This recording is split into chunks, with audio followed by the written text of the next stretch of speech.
As of right now, there are over 4,000 publicly traded companies that you can buy and sell right now in the US stock market. And we're not even counting the over-the-counter stocks. That's insane. How on earth do you pick what stocks you want to trade? My name is Robert Roy, and I'm the founder of WealthBuildersHQ.com, where we teach traders technical strategies to build their wealth utilizing the financial markets. And in this video, I'm going to show you how I cut through all of the noise and get down to the nitty-gritty, the good stuff. Now, first, I'm going to cover what I look for. Then I'm going to break it all down in my charting platform, which is Omega Charts, to show you how I hunt for my candidates. So there's a whole bunch of pieces that you could pick from to whittle down a list, to hone it down. I go ahead and I find just a handful of pieces, though, that make that puzzle a lot more palatable. I don't want to wind up looking at 42 different items in there. So the very first thing I look for, which will dramatically reduce the list that I trade, is I want an optionable stock. That cuts it down to under half. And if I look for weekly optionable stocks, it cuts it down to another quarter of that. There's maybe 500-ish or so weekly optionable stocks. Next, I look at an indicator called Fibonacci. Fibonacci is, in my opinion, the most important indicator of all indicators there are out there. That is number one to me. The reason for it is it represents human emotion, and it's built right into the chart when you know how to read it. So there are so many choices of what you can do to funnel down or whittle down that list from that 4,000+ stocks. Very first thing that I look at is stocks that are optionable.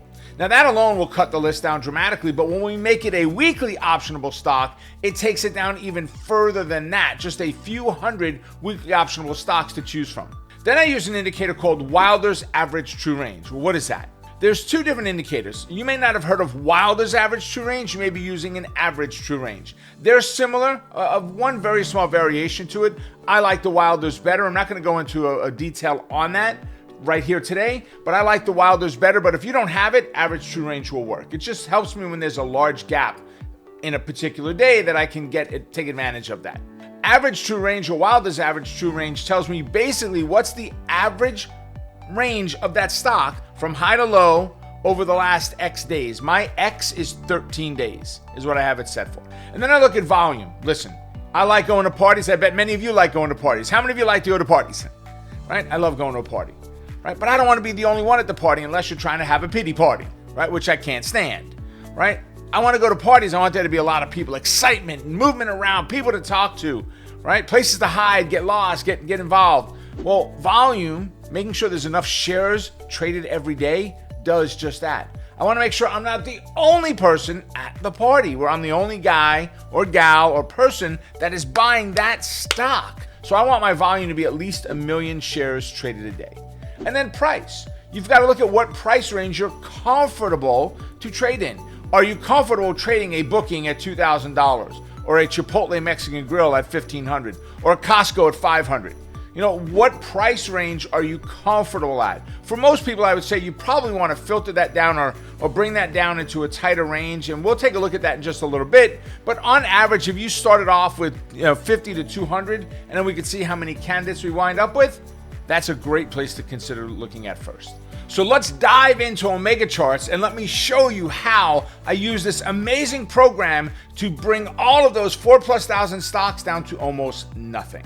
Let's check it out. All right, so the first thing we have to do is we've got to go ahead and create what is called a filter on our chart. All right, so I'm going to go here and I'm going to click on this Trader's Toolbox, and I'm going to create a filter inside of here.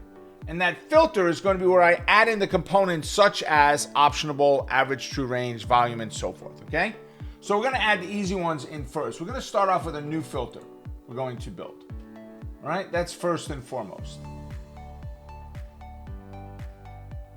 Oh, there it is on another page. Let me move this over here, move to a different monitor. Now, you see, click to add. We're going to click on that box. You've got to hunt and peck a little bit to find the items that are in there, but it's not that hard. Once you get the process down, it's pretty simple to get it under your belt. So price and volume, that's where I'm going to start. I'm going to go ahead and, actually, you know what? Let's go look at the watch list first. Let's go to symbol grid, right, or symbol groups.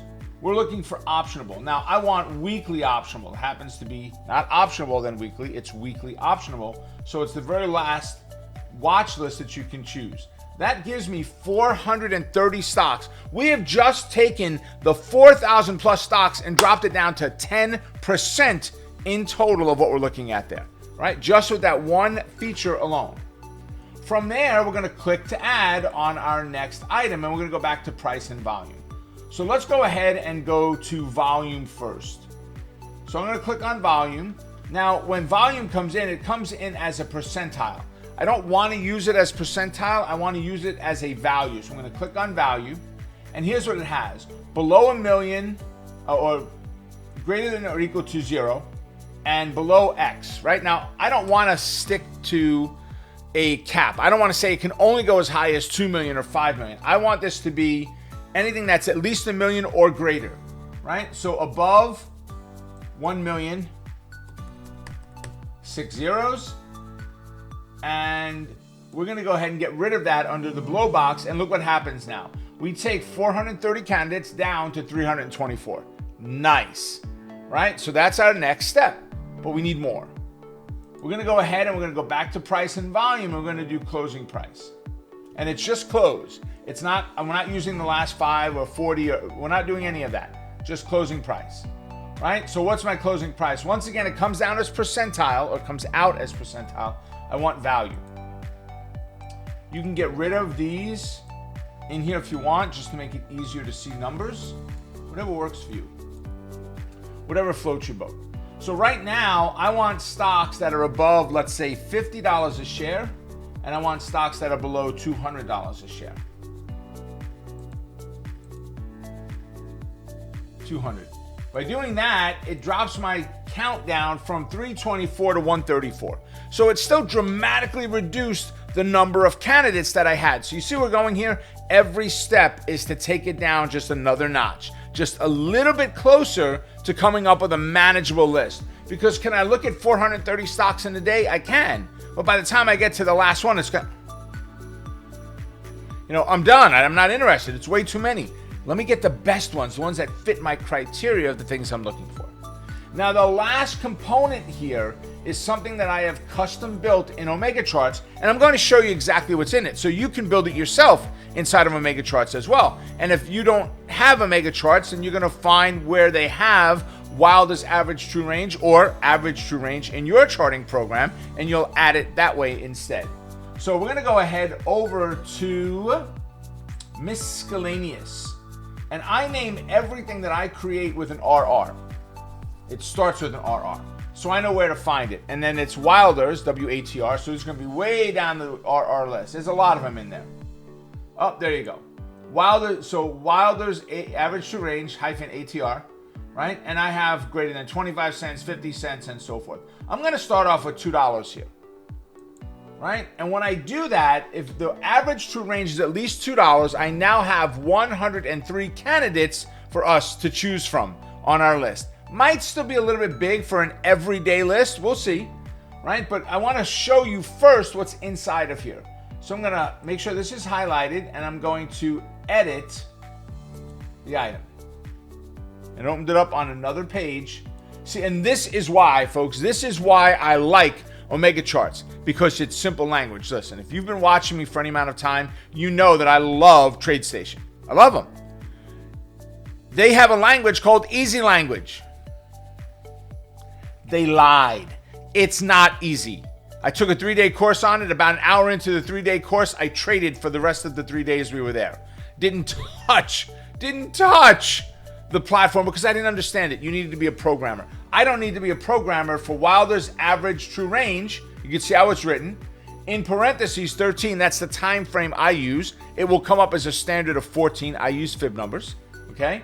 And then is greater than $1.99. Now you could have put greater than or equal to $2, whatever works for you, right? But that's the entire program that you had to write to be able to do this, right? So we're going to go ahead and just close that out. I don't really need it.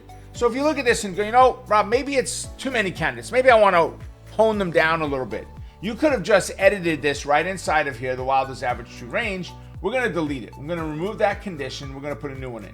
Instead of $2, let's go to 2.5. So we go back to miscellaneous. We got to go all the way down. Take that elevator back down again.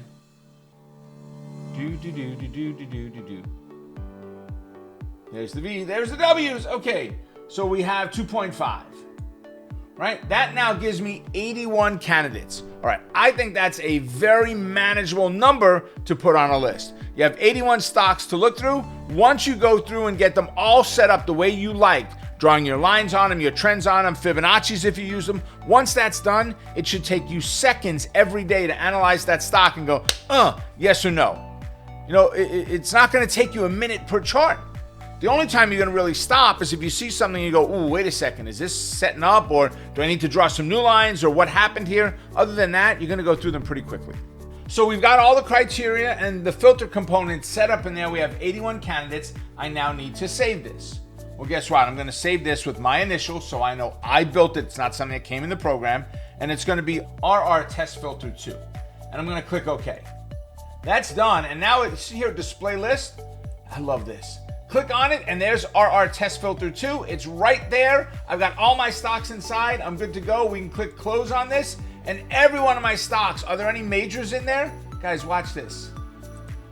Right? How about you've got companies in there like NVIDIA, Tesla, right? WDay, PANW, Boeing, CRM, Baidu, right? Nucor, Target or Target, depending on what side of the tracks you live on. FedEx, Meta, which is Facebook, right? And so forth. You got major stocks in there of those. Do you have some good ones to potentially trade? Yes, you do.